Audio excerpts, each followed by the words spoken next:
रामगिरी महाराज यांनी वंदे मातरम हे राष्ट्रगीत असावं असं वक्तव्य केल्यानंतर आता राष्ट्रवादी काँग्रेसचे आमदार जितेंद्र आव्हाड यांनी महंत रामगिरी महाराजांवरती टीकास्त्र डागलंय। रामगिरी महाराजाला जोड्याने मारलं पाहिजे असंच आव्हाड म्हणाले आणि यावरतीच आता रामगिरी महाराजांनी पुन्हा प्रत्युत्तर दिलंय। जितेंद्र आव्हाड मूर्ख माणूस आहे, इतिहास शिकण्याची गरज नाही, इतिहास आहे, इतिहास फक्त वाचण्याची गरज आहे असं महंत रामगिरी महाराज म्हणाले।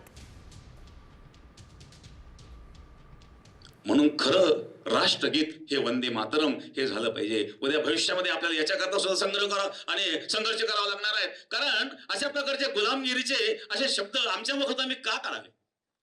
हा इतिहास आपल्याला माहित नाही आहे आणि म्हणून एक आपल्या भावनेचा सुद्धा या ठिकाणी गैरफायदा घेतला जातो। आता त्या रामगिरीला जोड्याने मारायची वेळ आली।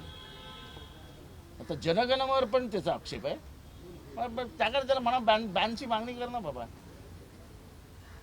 आता अति व्हायला लागलं रामगिरीचं, इतिहास रामगिरीकडनंच शिकायचा आता देशाने।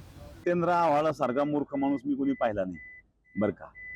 कारण इतिहास शिकावा लागेल हा विषय नाही, इतिहास कोणी शिकवण्याची गरज नाही, इतिहास आहेच, फक्त तो वाचण्याची गरज आहे। जो इतिहास आहे, जे इतिहासामध्ये कारण आज लिहिलेलं नाही ते पूर्वी लिहिलेलं आहे आणि म्हणून तो शिकण्याची काही आवश्यकता नाही आहे, आमच्याकडून किंवा कोणाकडून शिकण्याची आवश्यकता नाही।